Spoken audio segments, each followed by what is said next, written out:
포위망에 갇힌 조자룡. 한편 이때 위나라 조비는 병에 걸려 100가지 약을 다 쓰고 용하다는 의원은 모두 불러보았지만 아무 소용이 없었다. 조비의 후궁 곽귀비는 견황후를 시샘하여 내쫓고 싶어 했다. 그녀는 조비의 생년월일이 쓰여있는 목각 인형을 하나 들고는 조비에게 거짓으로 고해 바쳤다. 이는 견황후의 뒤뜰에서 파낸 것인데 틀림없이 황후가 폐하를 해하려고 한 짓입니다. 폐하의 병이 차도가 없는 것도 다 이 요망한 인형 때문일 것이옵니다. 이를 고지 들은 조비는 대노하여 견황후를 처형시키고 곽귀비를 황후로 삼았다. 그것과 상관없이 조비의 병은 갈수록 깊어만 갔다. 조비는 자신이 떠날 때가 된 것을 알고는 대신들을 불러 모았다. 아들 조예를 후사로 삼을 터이니 부디 어린 황제를 잘 돌봐주시오. 조비는 신신당부를 하고는 숨을 거두었다. 조비의 나이 향년 40세였다. 제위에 오른 조예는 사마이의 간청을 받아들여 그를 옹주와 양주의 병마를 감독하게 하였다. 사마이는 총명하고 지략이 뛰어나 제갈량과 비견할 만한 인물이었으니 제갈량은 그를 몹시 경계했다. 제갈량은 사마이가 병권을 위임받았다고 하자 그가 병권을 강화하고 군사를 제대로 훈련시켜 촉을 위협하기 전에 먼저 쳐야겠다고 나섰다. 마속이 자신의 견해를 말하였다. 남만을 평정하고 돌아온 지 얼마 되지 않아 병마가 필요합니다. 그러니 이간책을 한번 써보십시오. 낙양과 업군에 사마이가 딴 마음을 먹고 반란을 일으키려 한다는 풍문을 퍼뜨리고 사마이가 조예를 성토하는 거짓방을 사방에 붙여놓으면 조예는 그를 의심하여 파면할 것이고 그리 되면 우리가 군사를 일으킬 필요 없이 근심을 덜 수 있지 않겠습니까? 그것이 상책이겠다. 제갈량은 서둘러 영을 내렸다. 조예는 가짜 방문을 읽고는 대경실색했다. 조예가 문무백관을 불러놓고 대책을 강구하니 조진이 가나였다. 덮어놓고 의심하기보다 군사를 거느리고 친히 안읍으로 가서 사마이의 동정을 살핀 뒤에 결정하십시오. 촉과 오의 이간책인지도 모르지 않습니까? 조예는 10만 대군을 거느리고 안읍으로 갔다. 사마이는 천자가 납신다는 정가를 받자 이참에 자신이 닦아놓은 군사들의 기량을 천자께 보여드리고 싶어 대군을 끌고 조예를 마중하러 나갔다. 조예는 사마이가 군사들을 대거 끌고 나타난 것을 보고는 의심이 더욱 굳어졌다. 그는 사마이를 파면시키고 조유에게 병권을 위임했다. 제갈량은 사마이가 면직되었다는 소식을 듣고는 큰 우환이 사라졌다고 안도하며 대업을 이룰 계획을 짜기 시작했다. 건흥 5년 3월 병인일, 제갈량은 천자에게 위를 정벌하겠다는 출사표를 올렸다. 제갈량은 조자룡을 잃을까 두려워 출전시키지 않기로 했으나 조자룡이 찾아와 출전을 간청했다. 내 나이가 많다고는 하나 누구보다 무예에 뛰어나오. 일평생을 나라와 폐하를 지키며 전장에서 살아온 몸이오. 전장에서 죽는다면 무사로서 그만한 영광이 없소. 만일 허락지 않으면 바로 여기서 머리를 찧어 자결하고 말겠소.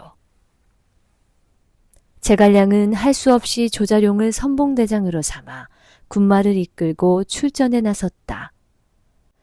유서는 만조 백관과 함께 북문 밖 십리까지 제갈량을 진송했다. 깃발을 휘날리며 한중을 향해 가는 촉군의 행렬은 햇빛에 칼과 창을 빛내며 끝없이 이어졌다. 조예는 제갈량이 30만 대군을 이끌고 기세 좋게 위를 향해 쳐들어오고 있다는 보고를 받고는 하얗게 질려 넘어갔다. 곧 문무백관을 불러 대책을 논의하는데 하우연의 아들이자 조조의 부마인 하우무가 나섰다. 촉군의 손에 돌아가신 부친의 원수를 갚겠습니다. 사도 왕랑이 반박하고 나섰다.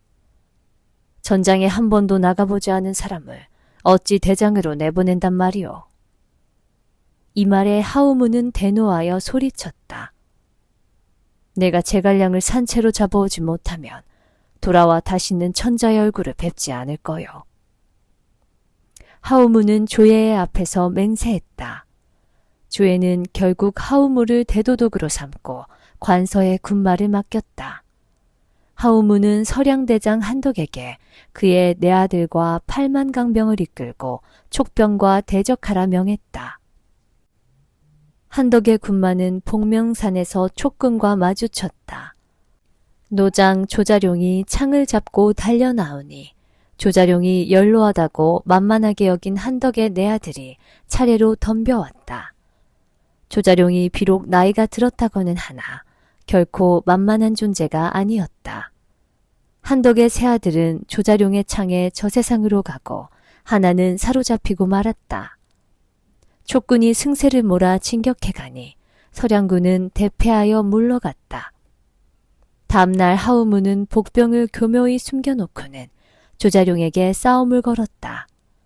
등지는 이상한 낌새를 눈치채고 일렀다. 부디 복병을 조심하십시오.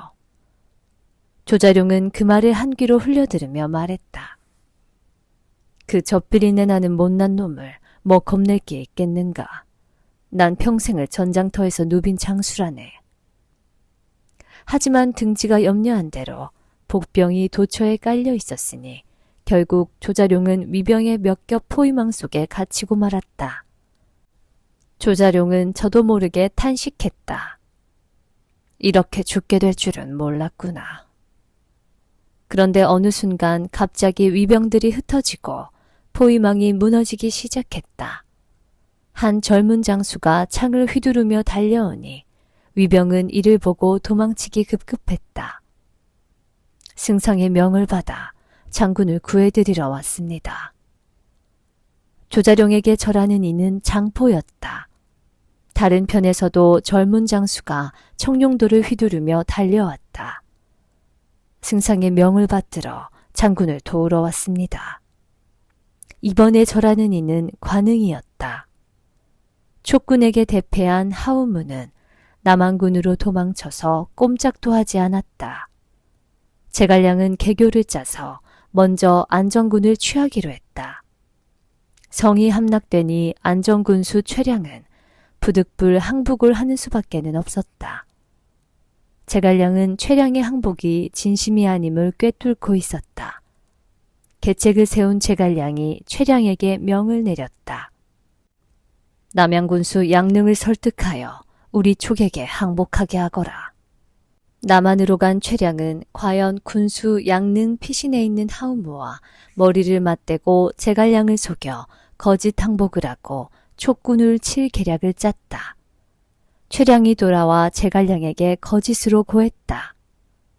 양능이 오늘 밤 성문을 열고 촉군을 맞아들여 항복하고 승상이 하우무를 잡는 것을 돕겠다고 했습니다. 제갈량이 답했다. 아니네. 촉군이 아니라 안정의 병사들을 미리 들여보내야겠네. 그리고 그 속에 변장한 우리 촉군 2사람을 섞어 보내어 외부와 내응하게 해야겠구나. 최량은 가슴이 섬뜩했다. 응당 촉군이 먼저 들어갈 줄 알고 병사들이 들어오는 즉시 몰살시키기로 계략을 꾸몄기 때문이었다. 만약 안정의 병사들이 다치면 일이 틀어지게 되니 최량은 양능에게 변동사항을 급히 알리기로 했다. 그 사이 제갈량은 장포와 관응을 불러 이를 처리할 방법을 은밀히 일러주었다. 밤이 되자 최량은 남한성 밖에서 양능에게 외쳤다. 성문을 열어주시오. 안정의 구원병들이오. 동시에 화살촉에 안정군 속에 촉장군 2이 있으니 천천히 처단하시오라는 밀서를 달아 성 안으로 쏘아 올렸다. 양능은 밀서를 받아보고는 성문을 열었다. 성문이 열리자 관응은 날쌔게 쳐들어가 단칼에 양능의 목을 뱉고 뒤따라온 장포는 최량을 찔러 죽였다. 족병들도 일시에 사방에서 쏟아져 성 안으로 들어왔다. 하우무가 사로잡혔음은 두말할 나위 없었다. 등지가 감탄하여 어떻게 최량의 개교를 안 것이냐고 제갈량에게 묻자 그가 빙긋 웃으며 말했다. 이것이 바로 상대방의 개교를 이용하여 상대를 이기는 장계취계요. 천수태수 마주는 남한이 제갈량에게 함락되었다는 소식을 듣자 군사를 일으켜 남한의 촉병을 물리치려 했다. 중랑장 강유가 나서며 막아섰다. 안 됩니다. 만일 태수님이 성을 비우시면 제갈량이 천수를 취하러 올 것입니다. 제게 계략이 하나 있습니다. 이 수를 쓰면 제갈량을 사로잡을 수 있습니다. 틀림없이 제갈량은 이미 고을 뒤에 군사를 매복시켜 놓고 태수님이 성을 비우기만을 기다리고 있을 것입니다. 제가 성의 요로에 매복해 있을 것이니 태수님은 출병하시는 척하다가 제 쪽에서 횃불을 들어 신호를 보내면 다시 돌아오십시오. 같이 촉병을 협공하면 촉병은 대패할 것입니다. 천수 사람들은 모두 강유의 지략에 혀를 내둘렀다. 날이 밝자 마주는 강유의 계략에 따라 군사를 거느리고 나갔다. 얼마 지나지 않아 과연 매복해 있던 조자룡이 나타나 천수를 취하려 쳐들어왔다. 조자룡은 일사천리로 천수를 취하리라 가벼이 생각하고 있었다. 그런데 호련 사방에서 병사들의 함성이 천지를 흔들더니 불길이 여기저기서 치솟았다. 강유는 조자룡에게 창끝을 겨누고 덤벼왔다. 아니 천수에 이 같은 인물이 있었단 말인가. 조자룡은 강유와 대적하면서 놀라움을 금치 못했다. 창을 휘두르는 동작은 날카롭고 힘찼으며 그 몸놀림과 무예는 가볍고 우아했다. 어느새 마준도 돌아와 촉병을 협공하였다. 조자룡의 군사는 앞뒤로 봉쇄되어 옴짝달싹할 수 없게 되었다. 조자룡은 마침내 말을 돌려 도망치기 시작했다. 강유가 비호처럼 조자룡의 뒤를 쫓았으나 다행히 장익과 고상이 조자룡을 구하러 왔다. 강유가 마준에게 간하였다.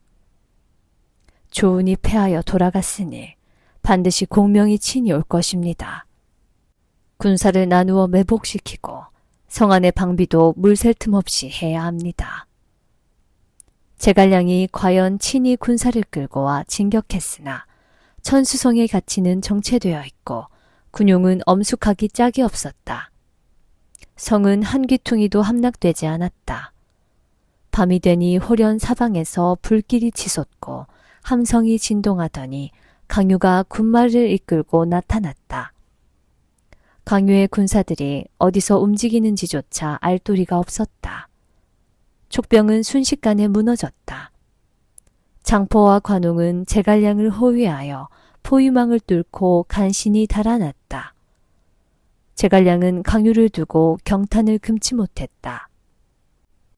천하의 둘째가라면 서러워할 영걸이다. 제갈량은 강유의 지모와 무예가 지극히 탐이 났다. 같은 편으로 끌어들이면 큰 제목이요. 그렇게 못한다면 큰 우환이었다. 한동안 생각에 잠겨있던 제갈량에게 개교가 떠올랐다. 제갈량은 병사들에게 영을 내려 기성을 공격하러 길을 떠나게 했다. 촉병의 움직임은 위 진영에 즉각 전해졌다. 강유는 이름난 효자였다. 기성에 계신 노모가 염려되어 견딜 수가 없어진 그는 마준에게 간청하여 병마를 끌고 기성으로 갔다. 한편 제갈량은 하우무에게 말했다. 네가 기성으로 가서 강유를 설득하고 촉에게 항복하게 하면 너를 곱게 살려주리라. 하우무는 얼씨구나 하고 기성으로 강유를 찾아갔다. 하우무는 기성으로 가는 길에 피난을 떠나는 백성들과 마주쳤다. 하우무가 어디를 가느냐고 묻자 그들은 입을 모아 말했다. 우리는 기성의 백성들입니다. 강유는 제갈량에게 성을 내주고 항복했습니다. 촉장 위원이 불을 지르며 백성의 재물을 약탈하니 견딜 수 없어 피난을 가는 중입니다. 깜짝 놀라 하얗게 질린 하우무는 즉각 천수로 가서 피난민들에게서 들은 이야기를 태수 마준에게 그대로 전했다. 하우무가 기성을 향해 떠난 후 제갈량도 병마를 이끌고 기성을 취하러 출발했다. 제갈량은 기성 안에 군량이 모자란 것을 알고는 일부러 병사들에게 명했다. 성 아래에서 양식을 운반하라. 강유는 성 위에서 촉군들이 양식을 옮기는 것을 내려다보고는 뇌까렸다. 군사들의 밥이 모자라니 저들의 양식을 취해야겠다. 밤이 되자 강유는 군사를 이끌고 촉의 군량을 취하러 나섰다. 군량을 손에 넣고 성으로 돌아가려는 순간 촉의 복병들이 쏟아져 나왔다. 강유가 성 밖을 빠져나온 사이 성 안은 어느새 촉병이 점령하고 있었다. 어쩔 수 없어진 강유는 정신없이 말을 달려 천수로 갔다. 강유입니다. 성문을 열어주시오. 강유가 외치자 태수 마주는 성 위에서 호통을 쳤다. 네 이놈, 공명에게 기성을 바치고 무슨 낯짝으로 돌아왔느냐. 마주는 성문을 열어주지 않았다. 그리고 어디선가 관홍이 병마를 끌고 나타나 고함을 치며 강유를 가로막았다.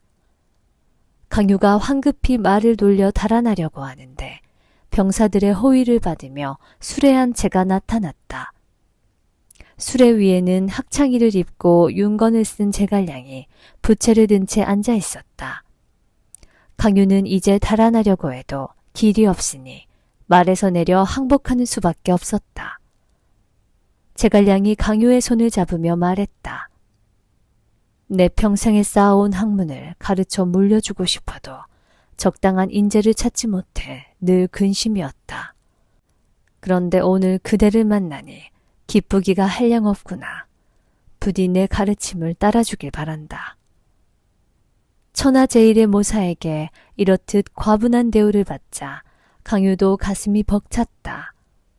강유는 제갈량의 청을 받아들여 촉에 투항하기로 하고 공손히 절을 올려 답례했다.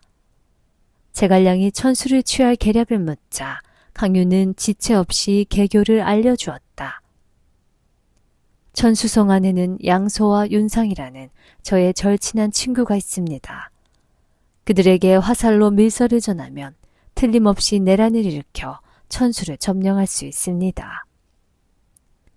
제갈량이 찬성하자 강유는 두 친구에게 보내는 밀서를 써서 성 안으로 화살을 쏘았다. 화살이 마준 속에 들어가니 마준은 양소와 윤상을 의심하여 참하려 했다. 양소와 윤상은 화를 면하기 위해 급히 군사를 거느리고 성문을 열어 촉군을 맞이했다. 전수는 일시에 함락되었고 하우무는 강증으로 도망쳤다. 촉군이 이처럼 기세등등하자 조예는 조진을 대도독으로 삼고 곽회를 부도독으로 삼고 사도 왕랑을 군사로 삼아 대군을 거느리고 촉과 싸울 것을 명하였다. 위병들은 위수서편에 진을 쳤다. 이튿날 촉군과 위군은 결전을 벌이게 되었다. 위장 왕랑이 수레 위에 앉아있는 제갈량을 향해 꾸짖듯 말했다. 천명을 거스르지 말고 항복하거라. 어찌하여 촉은 명분 없는 군사를 끌고 와 난동을 부리는가. 제갈량의 차가운 웃음소리가 쩌렁쩌렁하게 울려 퍼졌다. 이어 제갈량은 낭낭한 목소리로 통렬하게 비꼬았다. 무슨 자격으로 천명을 논하는가. 한실의 역적 조조편에부터 더러운 녹을 먹고 산 주제에 나는 한나라 황실 유씨를 주인으로 섬겨왔으며 천자의 명을 받들어 역적을 토벌하러 왔는데 어찌 명분 없는 군사라 말하는가. 천하 사람들이 모두 너를 손가락질하며 절개 없는 늙은 도적이라 한다.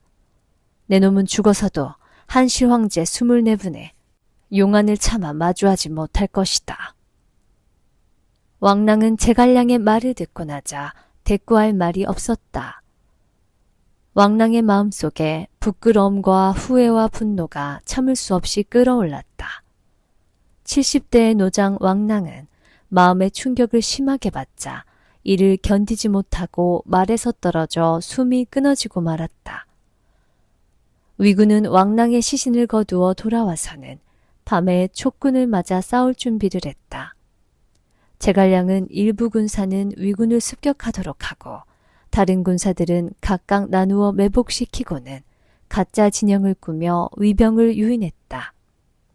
텅 빈 진영을 뒤지던 위병들은 촉병의 유인책으로 뒤늦게 도착한 위병과 마주쳤다.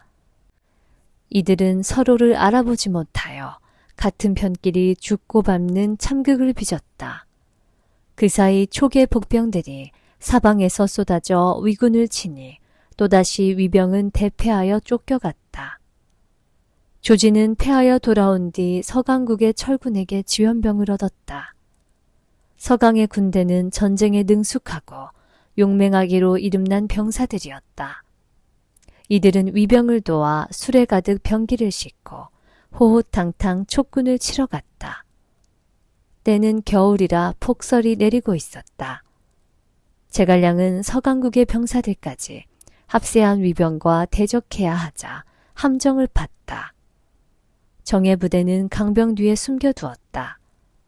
폭설은 파놓은 함정 입구를 감쪽같이 감추어 주었다. 제갈량은 폭설을 무릅쓰고 수레에 앉아 숲으로 도망가는 척하며 적을 유인했다. 강군은 제갈량을 쫓아 깊이 추격해오다 제갈량의 계략대로 앞에 가던 부대가 촉군이 파놓은 구덩이에 빠지게 되었다. 뒤에 따라오던 병기를 실은 수레는 모두 엎어져 그 역시 구덩이 속에 곤두박질 쳤다. 순간 촉의 병사들이 나타나 화살을 무수히 쏘아대자 강군은 참패하여 돌아갔다. 위군이 강국 부대의 도움을 받고도 여지없이 전패하자 조예는 안절부절을 못했다. 태부 종효가 나서더니 감히 아뢰었다. 제 목숨과 전 가솔의 목을 걸고 올리는 말씀입니다. 지금 위에는 사마이가 아니면 촉을 물리칠 사람이 없습니다. 조예도 기실 그 말이 옳다는 것을 알고 있었다. 당장 조서를 내려 사람을 보내 사마이를 불러올렸다. 조예 자신은 몸소 촉을 정벌하러 장안으로 향했다. 한편 이염의 아들 이풍이 백제성에서 제갈량에게 서신을 보내왔다. 서신의 내용인즉 맹달이 촉에 귀환하겠다는 제의였다. 맹달은 옛날 관우가 조조에게 항복할 때 부득이하게 함께 항복한 것이지 그것이 결코 진심이 아니었으며 지금 금성, 신성, 상용과 손을 잡고 병력을 일으켜 낙양을 빼앗아 촉에 바칠 터이니 제갈량은 장안을 취하라는 것이었다. 만일 낙양과 장안 두 수도를 취한다면 중원의 대세는 확실히 촉에게 기울게 될 것이었다. 한실부응의 수건이 이루어질 서강이 비치는 듯했다. 제갈량이 이처럼 한실부응의 대업 실현에 부풀어 있을 때 급보가 전해졌다. 사마이가 복직되었으며 위황죄 조예가 친히 촉군을 치러 온다는 내용이었다. 제갈량은 이 전가를 받자 순간 등줄기에 싸늘한 냉기가 흘렀다. 무엇보다 맹달의 계략이 사마이에 의해 수포로 돌아갈까봐 염려가 되었다. 그렇게 되면 한실부응도 물 건너가게 될 터였다. 마속이 제갈량을 일깨웠다. 사마이가 돌아왔으니 단단히 방비를 해야 이를 그르치지 않을 것이라고 서둘러 맹달에게 서신을 쓰십시오. 제갈량은 마속의 말을 듣고 황급히 서신을 썼다. 그러나 맹달에게서 날아온 답신은 너무도 태평했다. 사마이가 위 황제에게 표를 올리고 왕복하는데 한 달이 넘게 걸리니 그때는 이미 촉에게 중원이 넘어갔을 거라는 내용이었다. 제갈량은 맹달의 서신을 땅에 내던지며 탄식했다. 병법에서 이르기를 허를 찔러 불시에 기습해야 승산이 있다 했거늘 맹달은 사마이를 어찌 보고 태평하게 한다를 말하는가. 그는 서둘러 맹달에게 사람을 보내 비밀이 새나가지 않도록 철저히 조심하라 일렀다. 사마이가 조예의 조서를 받들어 병력을 일으켜 촉병을 치료할 때 금성태수의 부하가 은밀히 맹달과 제갈량의 내통을 고해 바쳤다. 그런 일이 있었단 말인가. 사마이는 위국에 존망이 걸린 시급한 문제임을 알고 천자에게 아뢰 시간이 없다고 판단했다. 사마이는 병사들에게 추상 같은 명령을 내렸다. 오늘부터 이틀 걸릴 거리를 하루 동안 가야 한다. 이를 어기는 자는 차명에 처하겠다. 그리고는 계략을 꾸며 거짓 사자 양기를 맹달에게 보내 맹달이 안심하고 성 안에서 기다리게 만들었다. 양기가 맹달에게 거짓 전가를 전했다. 사마이는 촉을 치러 장안으로 갔고 금성태수와 상룡태수는 군량과 병기 준비가 늦어져 며칠 뒤에야 도착해 거사를 치를 것이라 하옵니다. 맹달은 아무것도 모른 채 더욱 안심하였다. 드디어 일이 다 되어 가는구나. 기실 금성태수 신이와 상용태수 신탐은 이미 맹달을 배신하고 위와 내통하고 있었다. 며칠 후 사마이의 병력이 신성 아래에 도착했다. 신탐과 신이가 병력을 이끌고 와 지원병에 왔으니 맹달에게 성문을 열라고 했다. 아무런 제지 없이 성문이 열리자 신탐은 맹달에게 창을 겨누며 소리쳤다. 역적 맹달은 죽음을 달게 받아라. 신탐은 맹달의 몸에 창을 꽂았다. 맹달은 신탐의 창에 맞아 죽었고 그의 반란은 수포로 돌아갔다. 맹달의 반란을 진압한 사마이는 조예에게 보고를 올렸다. 소인이 죽을 죄를 지었습니다. 상황이 위급하여 천자께 아뢰지 못하고 군사를 움직였습니다. 곧이어 가정이 함락되었다는 보고가 전해지자 제갈량이 가슴을 치며 탄식했다. 내가 사람을 잘못 골라 대사를 그르쳤구나. 제갈량은 서둘러 모든 장군들에게 철수할 준비를 하도록 명령하고 자신은 5천 군사를 이끌고 서성으로 가 군량을 운반하기로 했다. 서성에 도착한 제갈량은 절반의 군사를 시켜 군량을 나르도록 했다. 그때 한 병사가 급히 달려와 급보를 전했다. 사마이가 15만 대군을 이끌고 서성을 취하러 오고 있습니다. 그 말에 제갈량 곁에 있던 대신들은 새파랗게 질렸다. 제갈량 곁에는 병사도 얼마 없고 거의가 문관만이 남아 있었다. 제갈량은 차분히 앉아 대책을 강구했다. 이윽고 그의 머릿속에 기발한 계략이 떠올랐다. 제갈량이 침착하게 영을 내렸다. 모든 깃발을 치우고 성문을 활짝 열어라. 그리고 각 문마다 군사 20명을 백성들로 변장시켜 길을 쓸도록 하거라. 제멋대로 출입하거나 큰 소리로 떠들고 다니는 자는 즉각 차명에 처하겠다. 사마이가 병력을 이끌고 서성 아래에 도착해 성을 살펴보니 장군들은 보이지 않고 제갈량 혼자 성루에서 향을 피워놓고 금을 타고 있었다. 왼편에는 동자 하나가 보검을 받들고 서 있고 오른편의 동자는 총채를 들고 서 있었다. 실로 너무나 평안하고 고요하여 제갈량은 전장에 있는 것이 아니라 신선 노름을 하고 있는 듯 보였다. 사마이는 제갈량이 신중하고 지략이 뛰어나다는 사실을 일찍이 알고 있었다. 성문이 활짝 열리고 분위기가 평온한 것이 틀림없이 안에 복병을 숨겨두고 무슨 계략을 꾸미고 있는 듯했다. 사마이는 제갈량의 함정에 빠질까 두려워 군사를 철수시키고 말았다. 나중에서야 서성이 지키는 병력도 얼마 없는 빈 성임을 알고는 땅을 치며 한탄했다.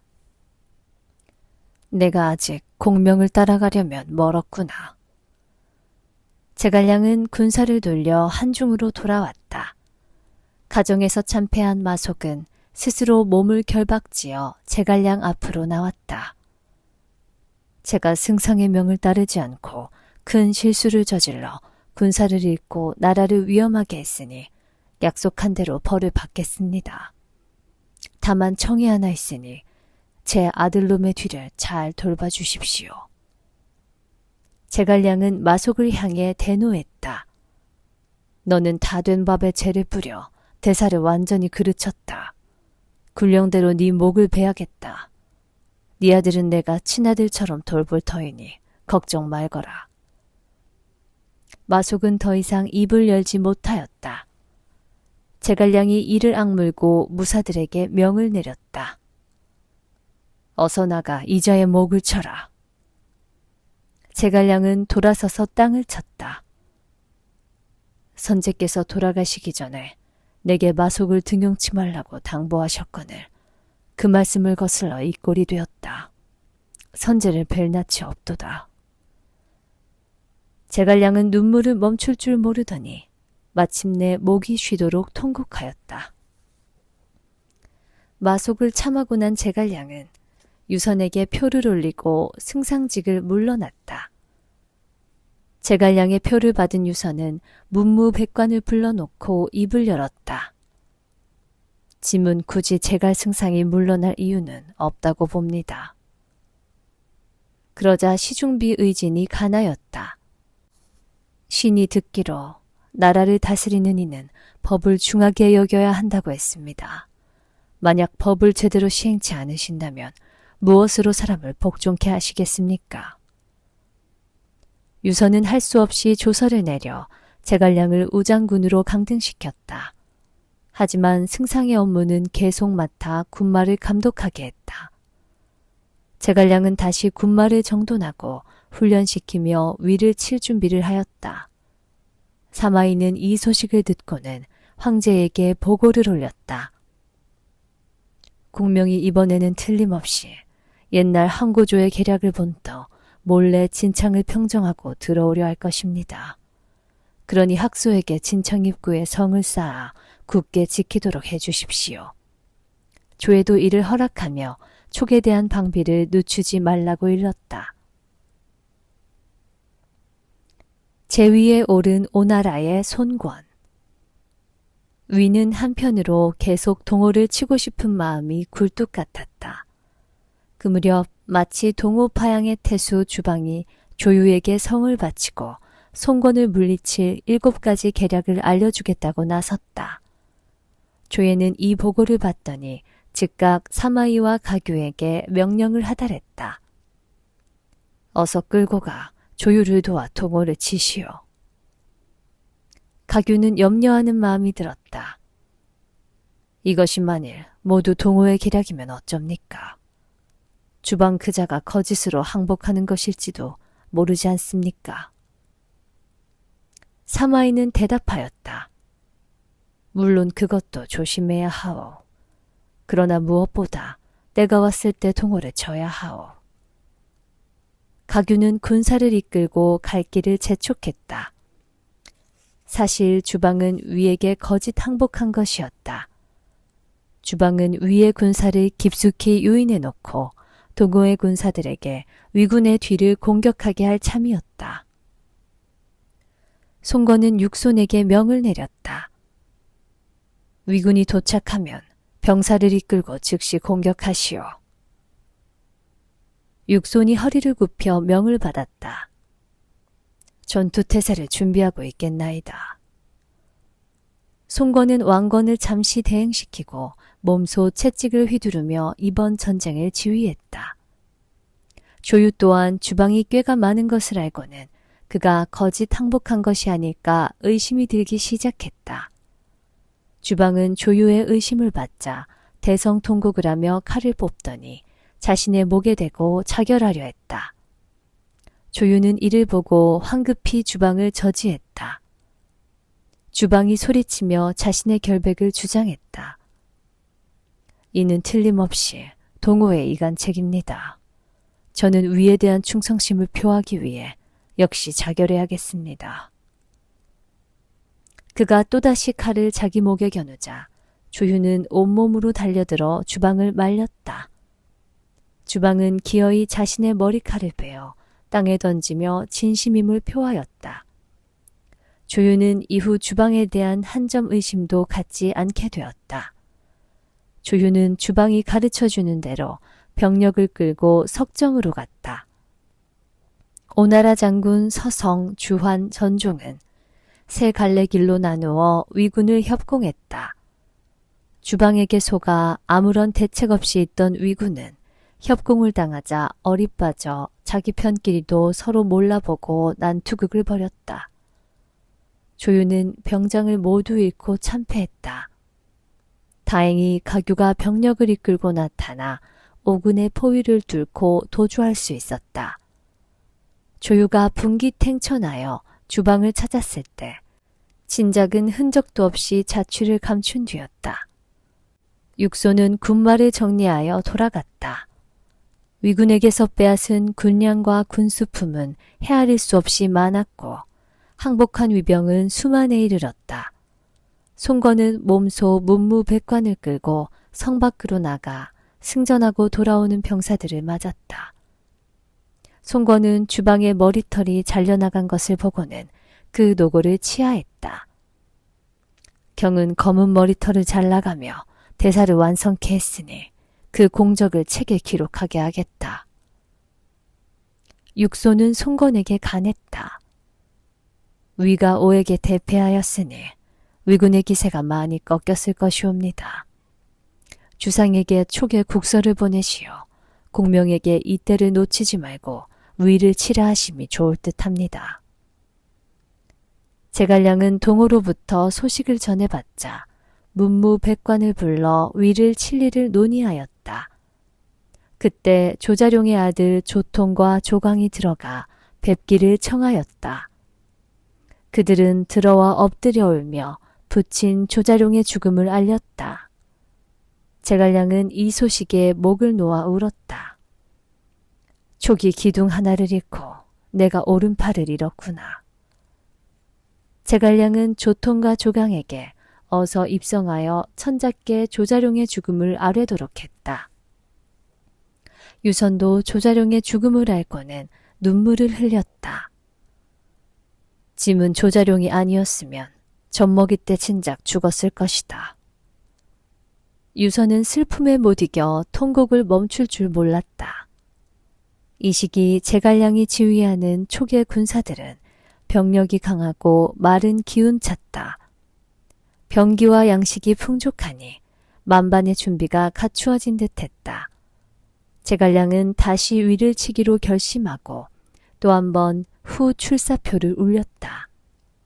이를 반대하며 만류하는 장군들도 적지 않았으나 유선은 후 출사표를 읽고 나서 30만 대군을 파병하기로 하고 위원을 앞 부대의 총독으로 삼아 진창으로 떠나 위를 징벌하라는 칙령을 내렸다.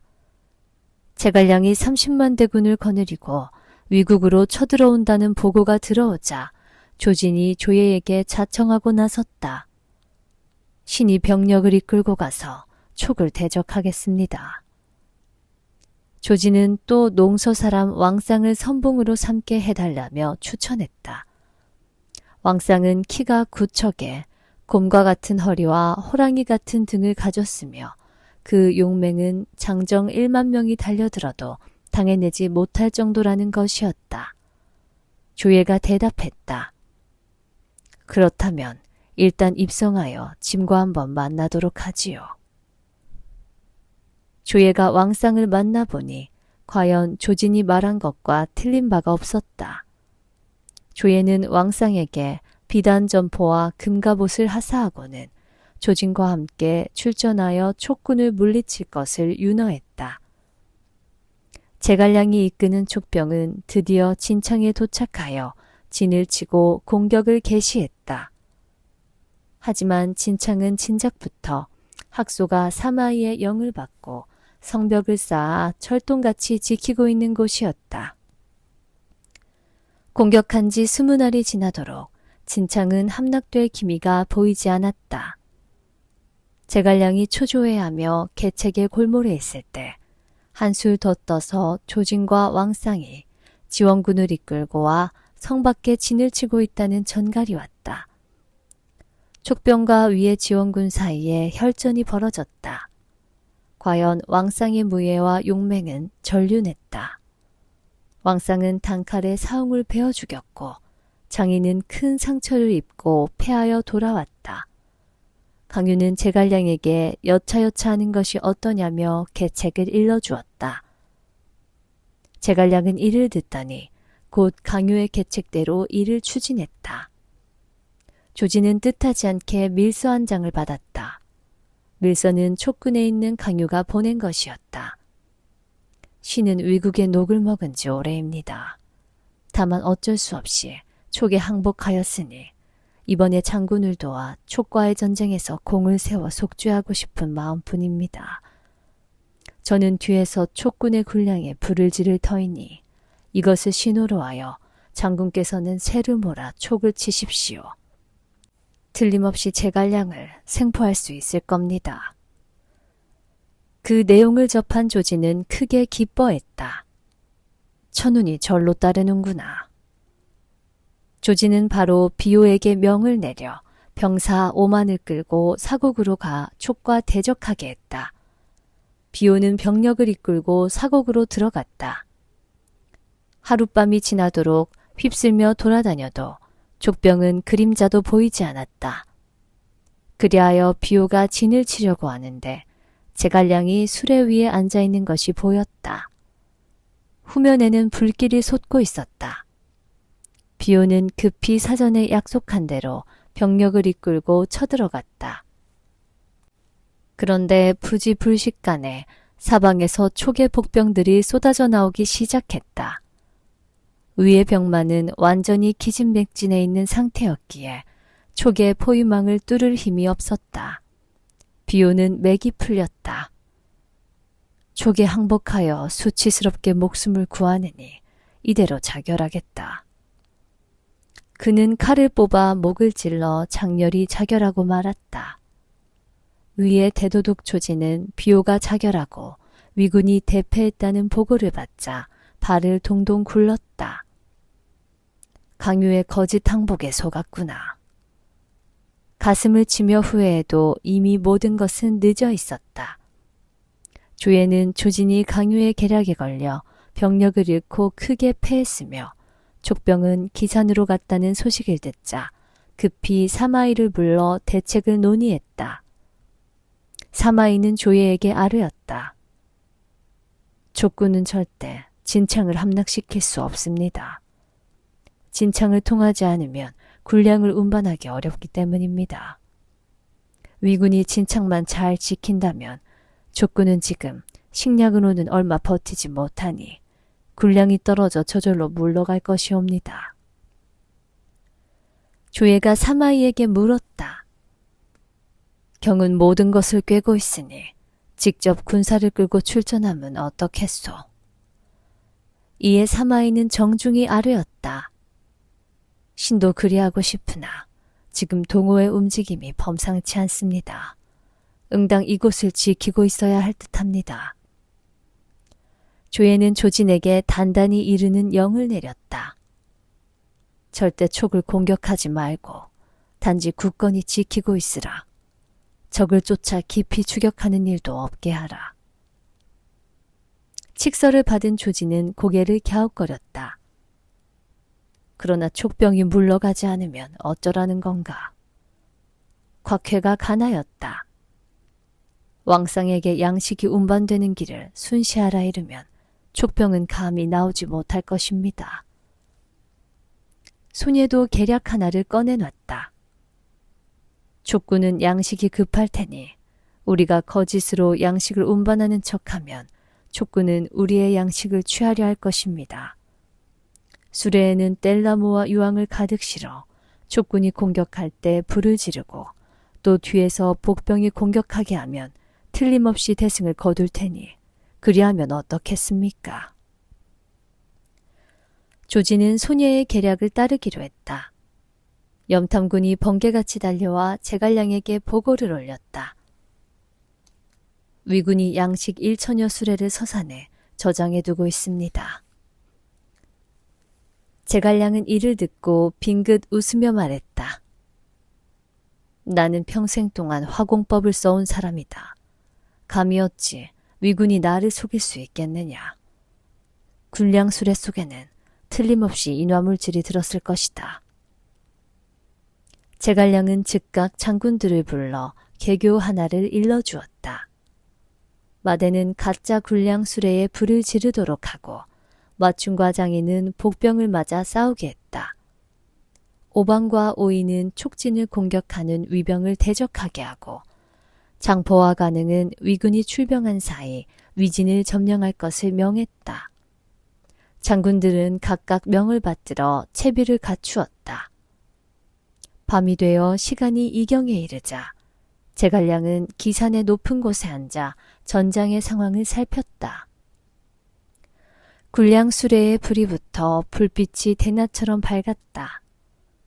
예상처럼 사방에서 위의 복병에 쏟아져 나왔으니 마춘과 장이가 이끄는 군사들이 단숨에 위병을 포위해버렸다. 위병들은 불길과 복병에 놀라 서로 밟고 넘어지며 혼비백산을 했다. 거센 바람에 불길은 더욱 세어졌고 촉병의 공격은 사납기 짝이 없었다. 위병은 대패했다. 패한 위병들이 위진으로 돌아가려 했으나 그 사이 위진을 차지한 장포와 관응이 화살을 쏘아댔다. 한편 촉진을 습격하러 갔던 군사들은 촉진이 텅 비어있자 도로 군마를 돌렸다. 그 길을 오방과 오이가 막아서고는 폭풍처럼 쳐들어갔다. 그러자 위병은 완전히 참패하여 쫓겨갔다. 위병은 조진이 두둔하는 본진으로 대피하여 일절 촉병과 대적치 않기로 했다. 제갈량은 위병이 지금은 비록 패하여 방어태세만 갖추고 있다고 해도 촉군의 군량이 떨어지길 기다려 다시금 공격해오리란 걸 잘 알고 있었다. 그는 비밀스레 각진에 철수 명령을 내려 한중으로 군사를 거두어 돌아갔다. 위원에게는 따로 계책을 일러주어 촉군이 물러간 연후에 왕상을 물리치게 했다. 촉군은 하루 저녁에 모두 철수하였고 야경꾼만 남아서 밤에 야경을 돌도록 했다. 이 무렵 장압은 병력을 이끌고 조진을 만나러 와서는 숨가쁘게 알려왔다. 촉군이 벌써 물러갔습니다. 어서 뒤쫓아야 합니다. 조진은 이를 듣고 깜짝 놀라며 물었다. 그 말이 정말 사실이요? 조진은 당장 사람을 보내 진상을 알아보게 했다. 염탐꾼이 초경을 살펴보고 와서는 전했다. 촉진은 텅 비어 있습니다. 벌써 군사를 물린 지 이틀이나 되었다고 합니다. 조진은 승전의 기회가 물 건너갔음을 알았다. 가슴을 치며 발을 동동 굴렀지만 소용없는 노릇이었다. 조진은 너무도 속이 상하고 기가 막혀 병석에 드러눕게 되자 낙양으로 돌아가 요양을 하기로 했다. 한편 위원도 제갈량의 밀령에 따라 군사를 철수하여 한중으로 돌아갔다. 이 소식은 왕상의 귀에 들어갔고 왕상은 죽을 힘을 다해 위원의 뒤를 쫓았다. 위원의 군사가 눈에 들어왔다. 그때 호련 병사가 외쳤다. 우리 진영에 불이 났습니다. 적의 간교인 듯합니다. 왕상이 뒤를 돌아보니 진 전체에 불이 붙어 활활 타오르고 있었다. 왕상은 황급히 군사를 돌려 진으로 돌아가려 했다. 그 순간 위원이 숲속에서 군사들을 이끌고 칼을 휘두르며 뛰쳐나왔다. 왕상은 어떻게 손을 쓸 틈조차 없었다.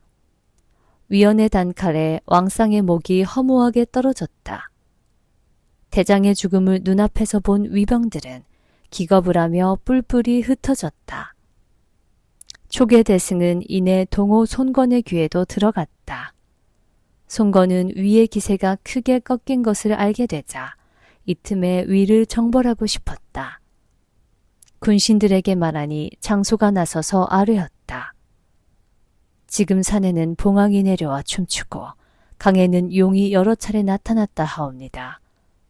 이는 나라의 길조이며 주군의 밝으심과 덕을 찬양하는 것이니 응당 제 위에 오르셔야 할 줄 아뢰옵니다. 황제가 되신 위를 치고 중원을 도모하소서. 문무백관들이 모두 이처럼 권하자 송건도 마침내 이를 받아들였다. 무창남교에 단을 쌓은 뒤 송건은 단에 올라갔다. 의식이 거행되고 송건은 황제가 되었다. 만조백관이 몸을 굽혀 절하며 제 위에 오르심을 경하였다. 송건은 연호를 황무 8년에서 황룡 원년으로 바꾸고 손등을 태자에 봉했다. 제 위에 오른 송건은 계획대로 위를 칠 준비를 서두르려 했다. 그런 송건에게 장소가 가나였다. 폐하, 이제 막 제 위에 오르셨으니 무에 힘쓰기보다는 문에 힘쓰셔야 하옵니다. 학교를 짓고 내실을 다져 백성의 마음을 평안케 해주시고 촉에 사신을 보내 화친을 다져 천하를 함께 도모할 일을 차차 논의하심이 좋을 듯 하옵니다. 송건은 장소의 말을 따라 위군을 치고 중원을 도모하는 일을 잠시 미루기로 했다. 송건은 자신의 뜻을 전할 사자를 촉으로 보냈다.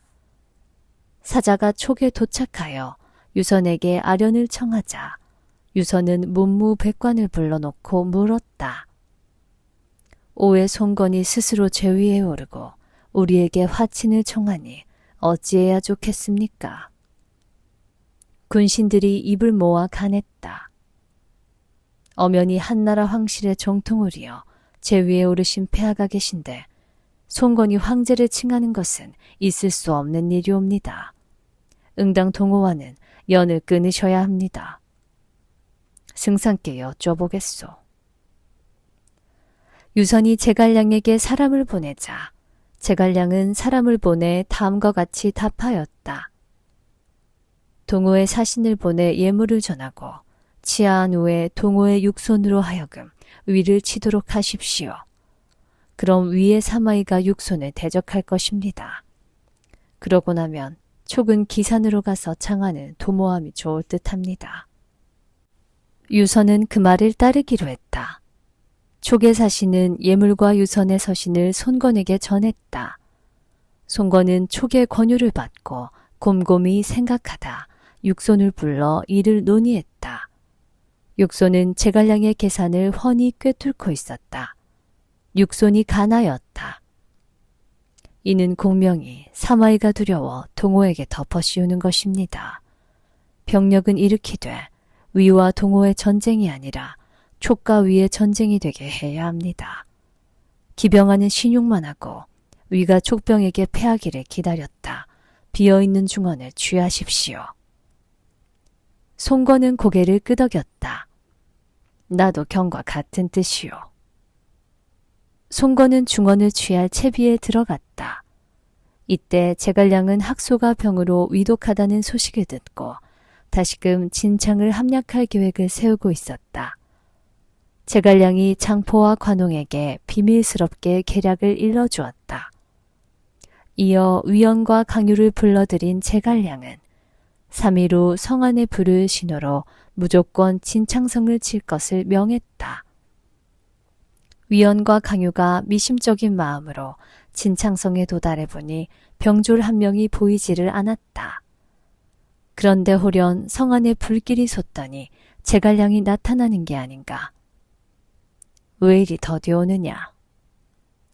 제갈량은 위원과 강유를 내려다보며 호통을 쳤다.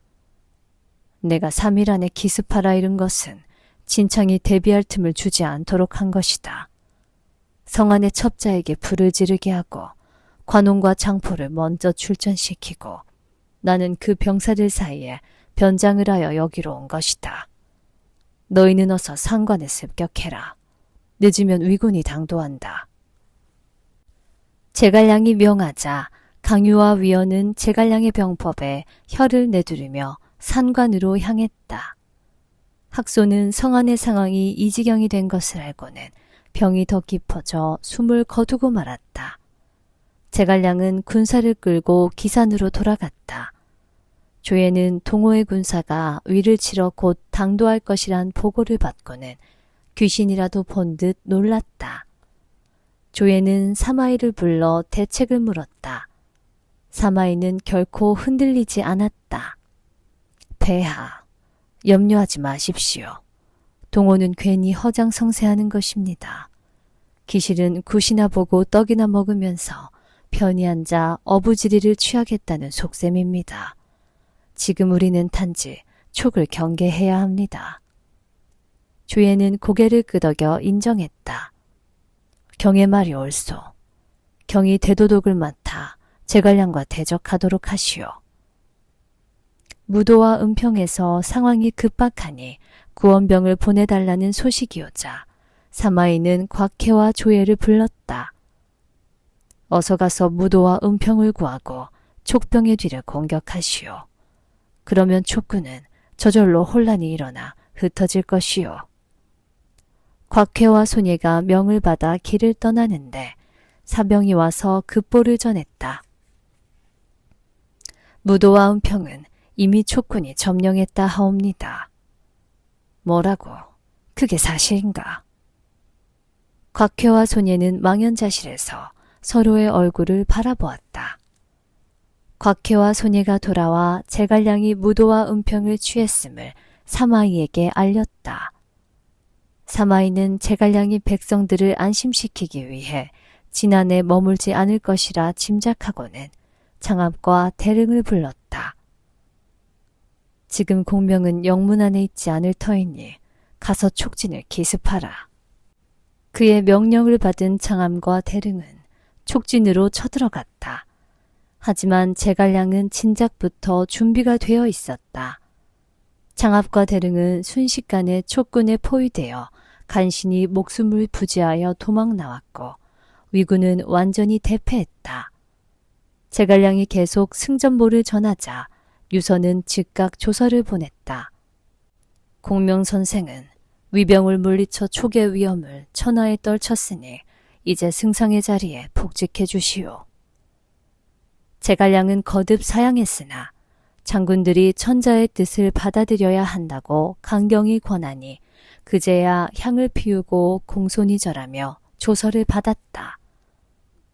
사마이는 위군이 제갈량에게 거듭 패하자 대적하지 말고 굳게 문을 잠그고 들어앉아 지키고 있으라고 영을 내려 일렀다. 제갈량은 위군이 싸움에 응하지 않자 계략을 짜냈다. 보름마다 한 번씩 군사를 30리씩 물려 진을 쳤다. 그러기를 3번 하고 나자 장압이 초조함을 못 이겨 사마이에게 간하였다. 촉군은 양식이 떨어져 개교를 써서 후퇴하는 것입니다. 이대로 가다가는 제갈량은 군사를 거두어 한중으로 돌아가고 말 겁니다. 빨리 쫓아 결전을 벌여야 합니다. 사마이는 어쩔 수 없이 장압과 대릉에게 출전을 허락하고 자신은 그 뒤를 따랐다. 위병이 추격하여 촉군과 대적하려 하자 제갈량도 장군과 병사들을 파견하여 싸우게 하고 자신은 산 위에서 직접 전장을 지휘했다. 촉군은 위군을 맞아 일대 혈전을 벌였다. 위군의 형세가 패색을 띠자 사마이가 구원병을 끌고 왔다. 사마이가 합세하자 촉군은 점차 무너지기 시작했다. 대도독, 큰일 났습니다. 이때 위진이 촉병에 점령당했다는 급보가 날아왔다. 사마이는 말을 돌려 진영을 구하러 가야만 했다. 촉군은 이 틈을 타서 위병을 몰아쳤고 결국 위병은 촉군에게 또다시 대패하고 말았다. 제갈량이 승전한 병사들을 추스려 새로이 전략을 짜고 있을 때였다. 성도에서 사람이 와서 장포가 세상을 떴다는 소식을 전했다. 제갈량은 대성통곡을 하다가 피를 토하고 그 자리에 혼절하여 쓰러졌다. 이때부터 제갈량은 장포의 죽음에 따른 충격으로 병을 얻어 자리에 눕고 말았다. 위병이 쳐들어온다는 소식을 들은 제갈량은 하명했다. 내 몸이 허해져 전장을 계속할 수 없으니 일단 돌아가야겠다. 그러니 절대 소문을 내지 말고 밤을 틈타 조용히 철수하라. 사마이는 닷새가 지나고 나서야 제갈량이 회군한 사실을 알았다. 공명은 정말 신출귀몰하다. 사마이는 탄식하며 군사를 돌려 돌아갔다. 제갈량의 마지막 계책. 건흥 8년 7월 조진은 병세가 회복되자 천자에게 촉을 치겠다는 표를 올렸다. 조예는 이를 허락하여 조진을 서쪽 정벌의 대도독으로 삼고 사마이를 부도독으로 삼았다. 위군 40만 대군은 기세등등하게 검각을 지나 한중을 취하러 길을 떠났다. 곽희 등 다른 장수들도 각각 다른 길로 나누어 한중을 향해 파도처럼 진격해갔다. 이번에야말로 촉을 정복하겠다는 일념이었다. 이즈음 제갈량의 병도 거의 나아서 건강을 회복한 상태였다. 위군이 쳐들어온다는 보고를 받은 제갈량은 왕평과 장의를 불러 명령했다. 군마 1촌을 줄 테니 진창으로 가서 위군을 막아내라. 왕평과 장의는 크게 놀랐다. 아니 승상께서는 어찌 1000명으로 40만을 막아내라 말씀하십니까? 그들은 죽어도 가려고 하지 않았다. 제갈량이 빙그레 웃으며 그들에게 말했다. 내가 밤에 천문을 보니 아주 큰 비가 장기간 내릴 것이다. 위군은 감히 숲을 지나 진격할 엄두를 내지 못할 것이다. 너희가 해를 입을 일은 결코 없을 터이니 안심해도 좋다. 왕평과 장의는 그 말을 듣고서야 비로소 안도하며 병력을 이끌고 길을 떠났다. 조진도 대군을 끌고 진창에 진을 쳤다. 얼마 지나지 않아 제갈량의 예측대로 큰 비가 내리기 시작했다. 장마철로 접어들어 장대비가 몽둥이처럼 땅에 내리꽂혔다. 평지의 수심이 삼척에 이르러 병기는 모두 물에 젖었으며 병사들의 원망도 끊이지 않았다. 말들은 먹이가 떨어져 죽는 게 부지기수였다. 비는 한 달이 넘게 내리면서 날이 개일 기미가 보이지 않았다. 이대로 가다가 촉병의 기습이라도 받는다면 전멸할 태세였다. 조예는 어쩔 수 없이 조서를 내려 조진과 사마이에게 군사를 돌릴 것을 명하였다. 제갈량은 사마이가 철수하면서 복병을 매복시켜 놓은 것을 알고는 일부러 위병을 뒤쫓지 않았다. 조진은 촉병이 추격해오지 않자 복병들을 철수시키려 하였으나 사마이가 반대했다. 안 됩니다. 촉병은 반드시 양쪽 골짜기로 나와 우리가 멀리 간 후에 기산을 취하려 할 것입니다. 믿지 못하시겠지만 내기를 하십시다. 우리 각자 한 골짜기씩 지키고 있다가 열흘이 지나도 촉병이 추격해오지 않는다면 내가 화장을 하고 여장을 하여 용서를 청하겠습니다. 부도독 사마이는 결사적으로 조진이 복병을 철수시키는 것을 만류했다. 위원, 진식 등 촉장 4명은 제갈량의 명을 받들어 2만 병력을 끌고 기곡을 향해 갔다. 반쯤 갔을 때 등지가 달려오더니 명을 전했다. 승상의 명입니다. 틀림없이 위병이 매복해 있을 테니 절대 서둘러 앞에 가지 말라고 하셨습니다.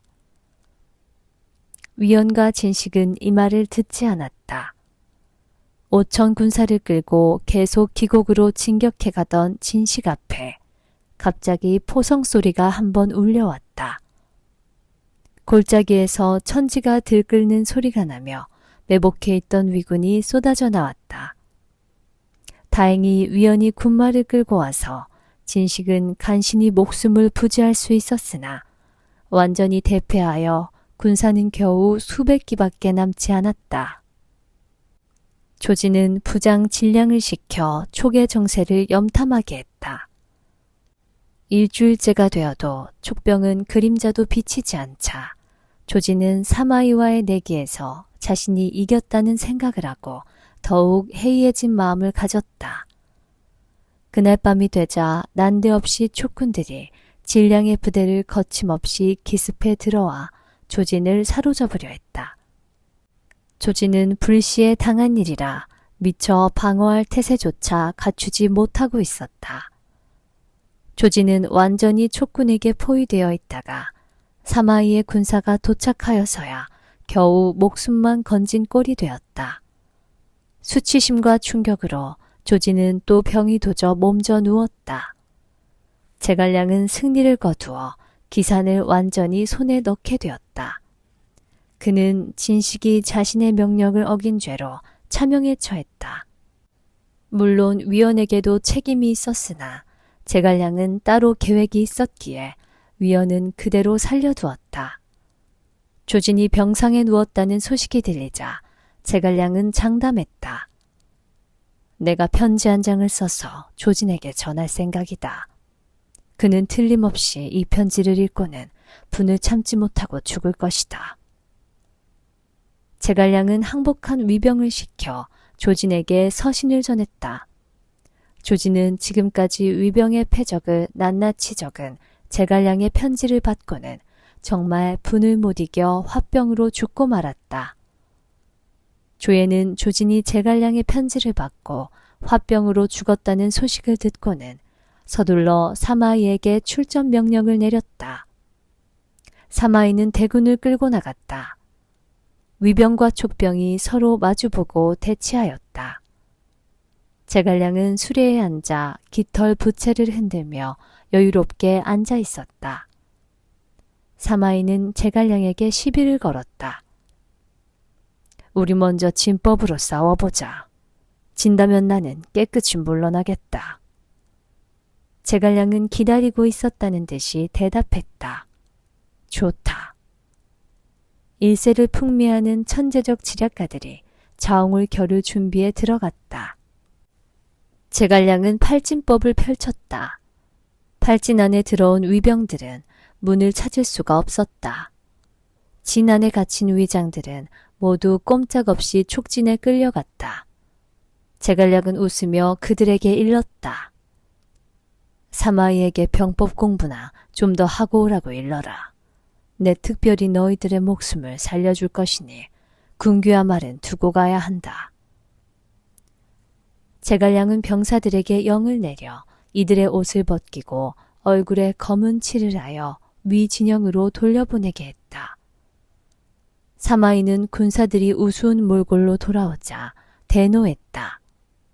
사마이가 3군을 몰아 일제히 촉진을 공격해 들어가는데 관은과 강유가 나타나더니 전후에서 협공을 하며 쳐들어왔다. 사마이는 정신을 차릴 수가 없었다. 촉군은 어디서 들어오는지 모르게 사방에서 쏟아져 나왔다. 사마이는 필사적으로 싸웠지만 위병은 이미 10분의 7 발이 꺾여버렸다. 사마이의 패배였다. 제갈량은 대승을 거두고 회군하여 기산으로 왔다. 한편 도위 구안이 군량을 열흘이나 늦게 수송해온 데 대해 제갈량은 노기를 드러냈다. 전장에서 군량은 가장 중요한 것이다. 단 하루가 늦어도 안 되거늘 너는 열흘이나 늦게 왔으니 군법에 따라 참해야겠다. 제갈량이 영을 내리려 했다. 이에 양이가 나서서는 극구 제갈량의 명령을 거두어 달라고 간청했다. 지금 그를 참하시면 군량 수송에 더 큰 차질이 생기니 거두어 주십시오. 제갈량도 이를 수긍하여 곤장 80여 대를 치고는 살려주었다. 하지만 구안은 앙심을 품고 위로 가서 투항하고 말았다. 그는 사마이의 명을 받고 제갈량이 제위를 찬탈하려 한다는 소문을 내서 유선에게 불려가도록 이를 꾸몄다. 과연 소문은 꼬리를 물고 삽시간에 퍼졌고 어리석은 유선은 간교에 빠져 한창 전장에서 승전하고 있는 제갈량을 불러들이라는 칙령을 내렸다. 제갈량은 한탄했다. 틀림없이 폐하의 곁에 간신히 있다. 이제 이런 기회가 언제 다시 올지 모르거늘. 제갈량은 할 수 없이 철수할 채비를 갖추었다. 제갈량은 사마이의 추격을 막기 위해 계략을 썼다. 병사는 줄이고 아궁이는 늘리는 병법이었다. 병사들을 나누어 후퇴시키며 아궁이는 2배를 늘려서 만들어 놓자 사마이는 자기 꾀에 넘어갔다. 아궁이의 수를 보니 병사를 후퇴시키는 척하며 매복시켜 놓은 것인지 모르겠다. 제갈량의 계략에 빠지는 것을 경계한 사마이는 뒤를 쫓지 않고 자신도 군사를 철수시켰다. 군사를 이끌고 무사히 돌아온 제갈량은 유선을 아련했다. 제갈량이 조심스레 유선에게 말을 꺼냈다. 폐하께서 급히 논의하실 일이 있다고 신을 부르셨지만 신이 뵙기에 그런 연유가 아닌 듯 하옵니다. 신이 딴 마음을 먹었다는 소문이 돌아 신을 부르신 것이 아니신지요.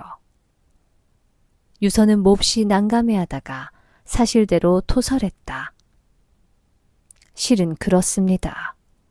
짐이 못나서 망령되이 환관들의 말을 고지 들었습니다. 제갈량은 추상 같은 표정으로 간하였다. 구안이 퍼뜨린 헛소문을 진실인 양 고안 환관들이 폐하를 미혹하여 신을 부르도록 했으니 그들을 참아야 합니다. 제갈량은 장안과 비위를 불러 천작께 제대로 간하지 않은 죄를 문책했다. 분위기를 수습한 제갈량은 거듭 중원을 도모할 계획을 세웠다. 건흥 9년 2월 제갈량은 마침내 새로이 군사를 일으켜 위를 정벌하러 나섰다. 사마이도 명을 받들어 출전했다. 사마이는 장압에게 명하여 기산에 병력을 주둔시켜 촉병을 막도록 했다. 사마이는 단언했다. 지금 공명이 대군을 몰아 나오는 것은 농서의 보리를 베어 군량을 삼으려는 것이요. 나와 곽회는 천수의 모든 고을을 순시하여 공명이 보리를 베는 것을 막을 작정이요. 그는 곽희와 함께 기산으로 갔다. 촉병도 기산에 도착했다. 제갈량은 사마이의 예상대로 보리를 베어 군량을 보충할 생각으로 병사들을 농서로 보내 보리의 상태를 살펴보도록 했다. 돌아온 병사가 보고했다. 사마이가 병력을 이끌고 이곳에 와 있습니다. 제갈량은 깜짝 놀랐다. 제갈량은 곰곰이 생각하더니 목욕을 하고 의복을 정제했다. 그는 똑같은 수레 세대를 준비시키고 머리를 산발한 다음 맨발인 사병 20명씩을 수레마다 따르게 했다. 그리고 검을 차고 길을 든 사병이 수레를 밀게 했다. 제갈량은 1000명의 군사는 이를 호위하고 500명의 군사들에게는 공격을 지시했다. 관응은 천신으로 분장하여 수레를 밀었다. 수레 위에는 가짜 제갈량이 올라탔다. 다음날 수레에 올라탄 제갈량이 적을 유인했다. 사마이는 병사들에게 명을 내려 제갈량을 잡으라고 지시했다. 위의 병사들이 쫓아가도 제갈량의 수레는 일정 거리를 둔 채로 잡혀지지가 않았다. 게다가 제갈량 일행은 분위기가 음산하고 이상하여 마치 사람이 아닌 귀신처럼 보였다.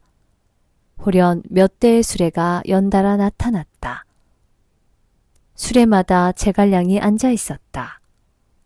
수레를 밀며 호위하는 사람들은 모두 괴이 쩍고 요상하며 병사들이 몇 명인지도 파악하기 어려웠다. 복병이 숨어있는 듯하여 감히 접근조차 할 수 없었다. 사마이는 탄식하며 영을 내렸다. 공명이 또 요상한 계략을 꾸몄다. 아무래도 축지법을 쓰는 듯하다. 위험하니 그만 후퇴하라. 결국 제갈량의 계략이 맞아떨어져 촉군은 보리를 벨 수 있었다. 사마이는 촉군이 노성에서 보리 타작을 하는 것을 보고는 병력을 이끌고 기습하기로 했다. 그러나 제갈량은 과연 제갈량이었다. 일찌감치 준비가 되어 있던 제갈량은 위병이 노성 앞에 이르자 성 위에서 화살을 소나기처럼 쏟아부었다. 곧이어 포성이 울리더니 내 방향에서 촉의 복병이 별대처럼 쏟아져 나왔다. 앞에는 화살비요, 뒤에는 적병이니 위병은 앞으로 가나 뒤로 가나 죽을 판이었다. 결국 사마이는 대패하여 또 쫓겨가고 말았다. 이때 제갈량에게 급보가 날아들었다. 이엄이 보낸 편지였는데 위급함을 알리는 것이었다. 위와 동우가 손을 잡고 촉을 취하기로 약조했다 하옵니다. 군사를 일으킬 듯하니 승상께서 서둘러 대책을 마련하십시오. 제갈량은 대경실색했다. 중언정벌이라는 대사가 눈앞에 있기는 했지만 서천을 잃을까 두려워 돌아가지 않을 수가 없었다. 제갈량은 비밀스럽게 영을 내려 기산에서 조금씩 병사들을 철수시켰다. 장압은 제갈량의 개교에 빠질 것이 두려워 추격하지 않고 사마이에게 서둘러 촉병의 철수를 보고했다.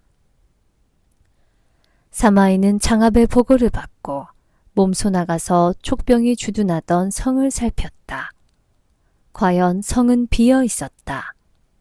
사마이는 주변을 둘러보면서 말했다. 누가 나서서 촉병의 뒤를 쫓아 공을 세워보겠느냐. 말이 떨어지기 무섭게 장압이 나섰다. 제가 가겠습니다. 사마이는 탐탁지 않게 여겼다. 장군은 성정이 너무 급하오. 사마이의 미덥지 못한 말에 장압은 더더욱 고집을 피웠다. 사마이는 마침내 허락하지 않을 수 없었다. 그럼 좋소. 그럼 좋소. 다만 공명은 속임수를 잘 쓰니 특히 복병을 조심하시오. 사마이는 거듭 당부하고는 장압에게 병력을 이끌고 앞서 출선하게 했다. 사마이 자신은 뒤에서 병마를 이끌고 가 장압의 뒤를 후원하기로 했다. 장압은 병마를 이끌고 기세 좋게 촉군의 뒤를 쫓았다. 목도문에 이르자 이미 날은 어두워져 있었다. 그런데 난데없이 불빛이 환해지더니 병사들의 요란한 함성 소리와 북 꽹과리 소리가 천지를 흔들었다. 그리고 산 위에서 바위가 굴러 떨어지기 시작했다. 위군은 바위가 쌓여 오갈 길이 모두 꽉 막혔다. 장압은 이번에도 제갈량의 계교에 걸렸음을 깨달았다. 하지만 길은 끊어지고 양옆은 모두 절벽이니 기어오를 방법도 없었다. 이번에는 산 위에서 촉의 복병들이 화살을 비오듯 쏟아댔다. 장압과 100여 명의 장군 외에도 수없이 많은 군사들이 촉병의 화살에 맞아 전멸하고 말았다. 군사를 돌린 제갈량이 마침내 한중에 도착했다. 어처구니 없게도 이엄의 서신은 거짓이었다. 다만 군량을 제때에 수송할 방법이 없자 죄를 면하려고 제갈량에게 편지를 써서 돌아오게 한 것이었다. 제갈량은 화가 머리끝까지 치솟아올라 영을 내렸다. 내 한몸의 죄를 면하려고 국가대사를 망쳤으니 당장 차명에 처해야겠다. 비위가 나서더니 만류했다.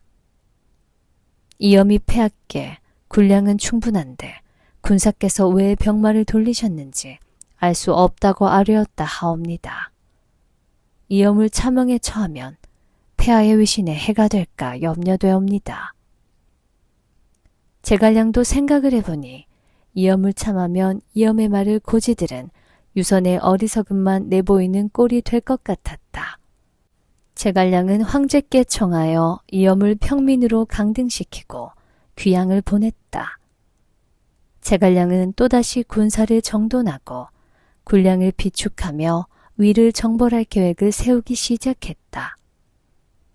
건흥 12년 2월, 제갈량은 6번째로 기산으로 출병할 뜻을 비추었다. 유서는 만류하였다. 전하는 지금 위촉 5가 솔밭 형세를 이루며 안정되어 있는데 또 출정하시려고 합니까? 그냥 태평성대를 누리시면 안 되겠습니까? 천문대를 관할하는 이도 나서며 제갈량에게 간하였다. 신이 천문을 보니 위가 있는 북편의 기운이 너무나 왕성합니다. 뿐만 아니라 새 수만 마리가 한수에 빠져 죽었다 하고 잣나무가 밤이면 운다고 하니 이는 초격에 아주 불길할 조짐입니다. 가벼이 군사를 움직이지 마십시오. 제갈량은 그들의 조언을 무시했다. 그런 작은 조짐으로 어찌 천하대사를 단정하려 합니까? 선제의 뜻은 중원을 정벌하여 한시를 부흥시키는 것이었소. 제갈량이 출정의 뜻을 굽히지 않고 있는데 비보가 하나가 날아들었다. 관응이 병으로 세상을 떠났다는 것이었다. 의로운 젊은 맹장 하나를 잃었구나. 제갈량은 통곡하다 혼절하고 말았다. 출병 의지를 굳힌 제갈량은 30만 대군을 이끌고 5갈래로 나누어 위로 쳐들어갔다. 조에는 제갈량이 증언하여 정벌하러 온다는 전가를 받고는 사마이를 불러 영을 내렸다. 조예가 촉을 맞아 싸우게 하니 사마이는 40만 대군을 이끌고 촉병을 막으러 길을 떠났다. 조예는 손수 조서를 써서 사마이에게 내렸다. 성을 굳게 지키고 절대로 나와서 싸우지 마시오. 촉군의 군량이 떨어지길 기다렸다. 한꺼번에 치면 틀림이 없을 것이오. 사마이는 위수의 진을 친 뒤 위수의 다리를 세웠다. 용체 뒤에는 성을 쌓아 장기간 성을 지킬 준비를 했다. 곽회와 손예에게도 영을 내려 북원을 지키게 하고 촉군이 농도를 취하지 못하도록 방비를 했다. 제갈량은 병력을 파견해 북원을 취하는 척하며 위군 몰래 위빈을 취하려고 했다. 사마이는 제갈량의 이러한 의중을 훤히 내다보고 있었다. 그래서 병사와 사수들을 매복시켜 두었다. 뗏목을 타고 가 다리에 불을 지르려던 촉병들은 매복해 있던 위병들의 기습을 받았다. 화살에 맞고 물에 빠져 죽은 촉병의 숫자가 1만여 명에 이르렀다. 결국 촉군은 대패하여 도주할 수밖에 없었다. 촉군이 대패하여 쫓겨 돌아오자 제갈량은 우울하고 답답하여 견딜 길이 없었다. 그러던 중 호련 비위가 성도에서 올라왔다. 제갈량은 그를 맞아들이며 부탁했다. 내가 동호회 서신을 보내려 하는데 장군이 좀 가주실 수 있겠소. 비위는 쾌히 응낙했다. 비위는 제갈량의 편지를 가지고 동호회 송건에게 전했다. 폐하께서 촉과 함께 손을 잡고 중원을 도모하여 천하를 같이 나누었으면 하는 바람 간절합니다. 정컨대 받아들여 주소서. 편지를 읽은 송건의 머릿속이 번쩍했다. 바로 이것이다. 송건은 진작부터 군사를 일으켜 중원을 취하고 싶던 차였다. 30만 군사를 일으켜 내가 친히 출정하리다. 송건은 시원스레 응낙했다. 사마이는 개교를 써서 정문을 촉진으로 보내 거짓 항복을 시켰다. 이를 알아챈 제갈량은 정문을 시켜 사마이에게 편지를 쓰게 했다. 사마이가 몸소 출병하면 정문 자신은 안에서 내응하겠다는 내용이었다. 사마이는 제갈량의 개교에 빠져 군사를 이끌고 촉진으로 갔다가 복병들의 기습을 받아 대패하고 말았다. 이때부터 위군은 굳게 성문을 닫아 걸고는 절대 촉군과 대적하지 않았다. 제갈량은 나가서 지형을 살펴보다 조롱박처럼 생긴 골짜기인 상방곡을 발견했다. 제갈량은 이곳으로 장인들을 불러 모아 비밀스레 목우유마를 만들어 식량을 수송하게 했다. 제갈량이 고안에 만들어낸 목우유마는 움직일 수 있었다. 게다가 먹거나 마시지 않으니 성가시지도 않았다. 사마이는 촉군의 식량이 떨어져 물러가기만을 기다렸으나 목우유마를 만들어 군량을 수월하게 옮겨 바짝 약이 올랐다. 군사들에게 명하여 목우유마 몇 피를 빼앗아 오도록 한 사마이는 제갈량의 지략을 모방하여 똑같은 목우유마를 만들어 사용하기 시작했다. 위군이 목우유마로 군량을 실어오던 중 매복해 있던 촉군의 기습을 받게 되었다. 위군이 쫓겨가자 족병은 목우유마의 혀를 돌려 목우유마가 꼼짝하지 못하도록 만들었다. 다시 돌아온 위병들이 아무리 움직여도 목우유마는 움직이지 않았다. 호련 산 뒤에서 연기가 피어오르더니 기이한 옷차림에 무서운 탈을 쓴 병사들이 쏟아져 나왔다. 그들은 위병들을 내쫓고 목우유마의 혓바닥을 돌려서는 유유히 끌고 갔다. 멀찍이서 이를 보던 위병들은 놀라서 소리쳤다. 귀신이다. 위병은 겁에 질려 떨면서 감히 덤비지 못했다. 이로써 촉군은 엄청난 군량을 손에 넣었다. 사마이는 빼앗긴 군량을 찾기 위해 병력을 이끌고 촉진으로 쳐들어갔으나 중간에 복병이 있을 것은 생각지 못했다. 사마이는 촉군에 쫓겨 단신으로 간신히 포위를 뚫고 진영으로 돌아왔다. 얼마 뒤 조예가 보낸 조서가 도착했다. 동호의 군사가 세 갈래 길로 나누어 쳐들어오고 있습니다. 장군은 절대 이들을 대적하지 말고 성을 굳게 지키고만 계시오. 조예는 몸소 삼노군을 끌고 나가 동호 군대를 물리쳐 신성과 합비의 포위망을 풀기로 했다. 만총이 먼저 소호구에 도착했다. 그가 동호의 진영을 살펴보더니 조예에게 가나였다. 동호는 우리를 가벼이 보고 왔습니다. 아직 준비가 없을 터이니 오늘 밤에 공격하는 것이 좋을 듯합니다. 밤이 되어 위군은 동호의 진을 기습했다. 아무 준비 없이 있던 오군은 어찌할 바를 몰랐고 전함과 군량은 불에 타고 병사들은 죽고 다치는 이가 부지기수였다. 제갈그는 패잔병을 끌고 명구로 달아났다. 육손이 상소리를 올렸다. 지금 신성을 포위하고 있는 병사를 철수하여 위군의 귀로를 막고 앞뒤에서 위군을 치면 순식간에 승전할 수 있을 것입니다. 그런데 이 서신을 가지고 가던 보병이 위군에게 잡히고 말았다. 조예는 이 서신을 보고는 탄식하였다. 육소는 정말 타고난 모사로구나. 계획이 위군에게 완전히 탄로가 났으니 그 방법을 쓸 수는 없는 노릇이었다. 육소는 다른 계책을 생각하느라 고심했다.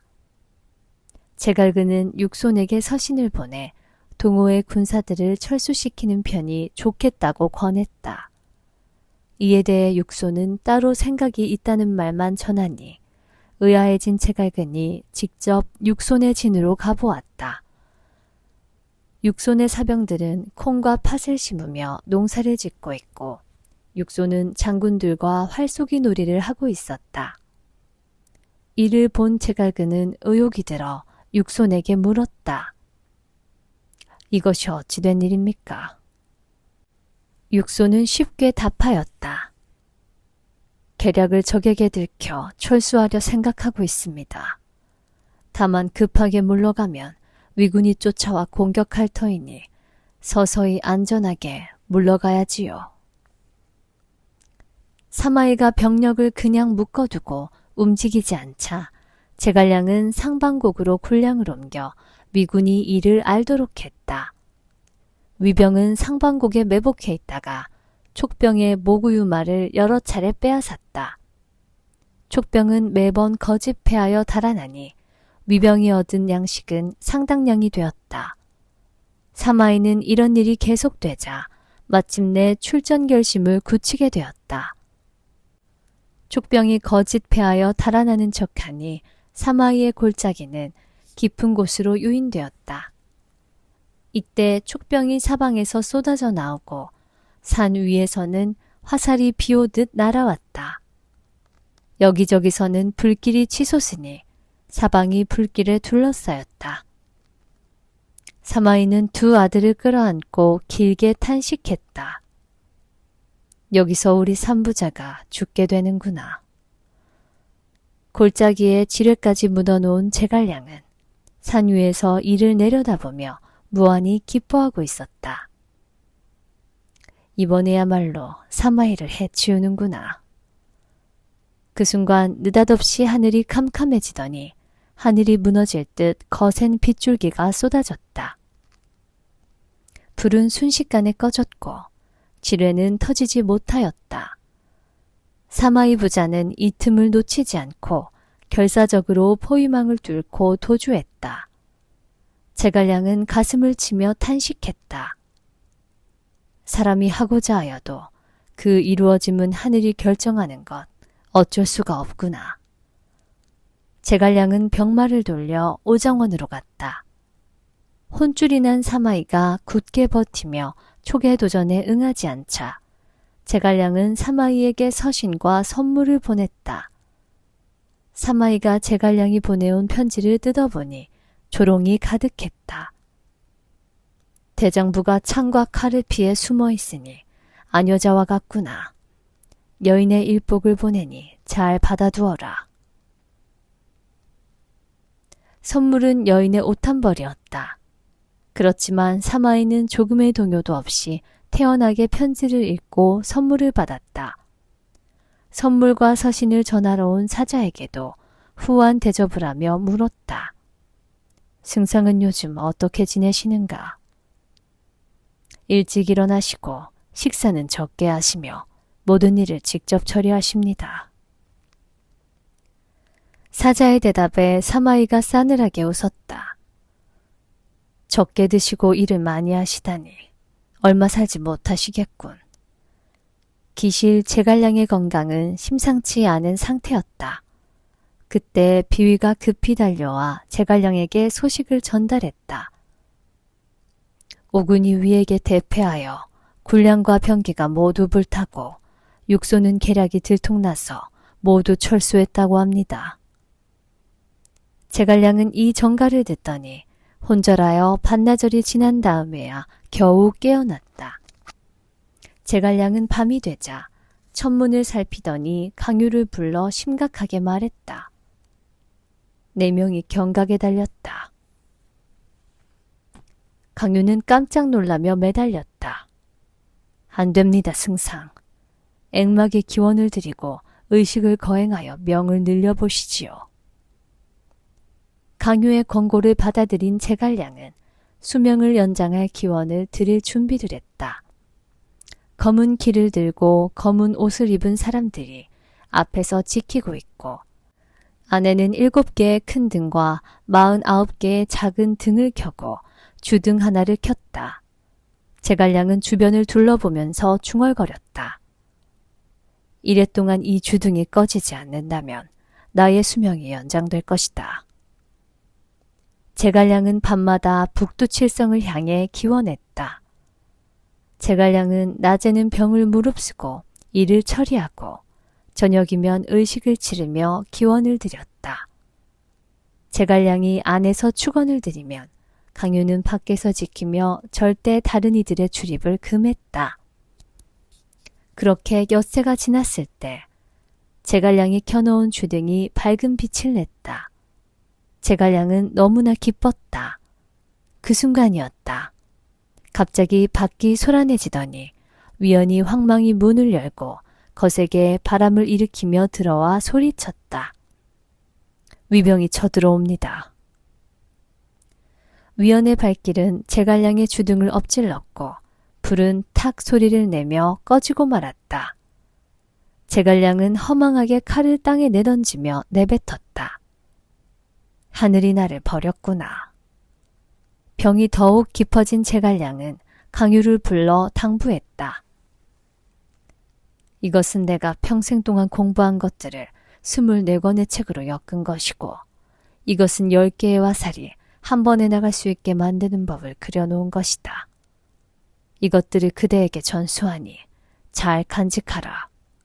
그리고 촉의 다른 땅은 그다지 염려되는 바가 없으나 은평 땅을 주의하거라. 강유는 제갈량의 마지막 부탁임을 알고 울면서 절을 올렸다. 이어 제갈량은 마대를 부르더니 가까이 오게 했다. 제갈량은 마대의 귀에 바싹 대고 은밀히 무언가를 일러주고는 양이를 불렀다. 그가 양이에게 비단 주머니를 하나 주더니 속삭였다. 내가 죽은 후 위원은 모반을 일으킬 것이다. 그때 진에서 이것을 풀어보라. 반드시 위원의 목을 칠 사람이 있을 것이다. 제갈량은 그대로 정신을 잃었다. 유선은 제갈량이 몹시 위독하다는 소식을 듣자 황급히 이복을 보내 문안을 드리게 했다. 제갈량은 이복을 보더니 간신히 말을 이었다. 불행히 선제께서 맡기신 여업을 이루기도 전에 명을 달리하게 되니 천하의 죄인이요. 내 천자께 유표를 올리리라. 그날 제갈량은 병든 몸을 억지로 끌고 수레에 앉아 각 진영을 순시했다. 가을바람이 싸늘하게 얼굴을 스치니 찬 기운이 뼈마디에 사무쳤다. 제갈량은 길게 탄식했다. 다시는 진 앞에서 역적을 토벌할 수 없겠구나. 하늘은 저토록 끝없이 푸르건만 어찌하여 내 명은 여기까진가. 각 진영의 순시를 마치고 돌아온 제갈량의 병세는 더더욱 위태로워졌다.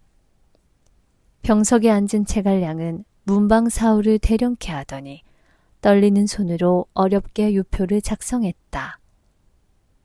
마음을 깨끗이 하시고 욕심을 버리시며 백성을 사랑하시어 그 효가 선왕께 미치도록 하십시오.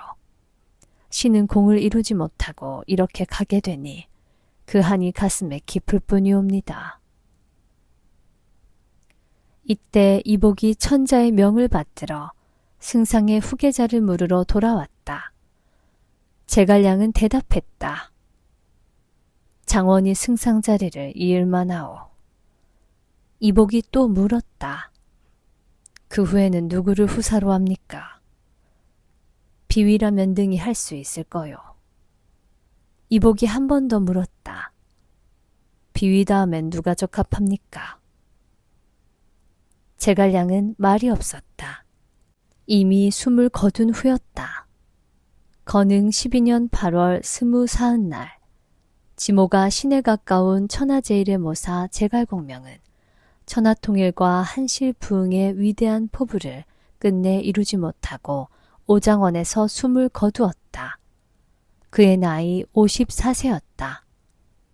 양이는 제갈량이 생전에 명한 대로 고글하지 않고 제갈량의 시신을 그대로 방에 모시고 쌀 7알을 입에 물린 뒤 발밑에는 등을 하나 켜두었다. 이렇게 해야 장군의 기가 떨어지지 않아 사마이가 제갈량의 죽음을 눈치챌 수 없기 때문이었다.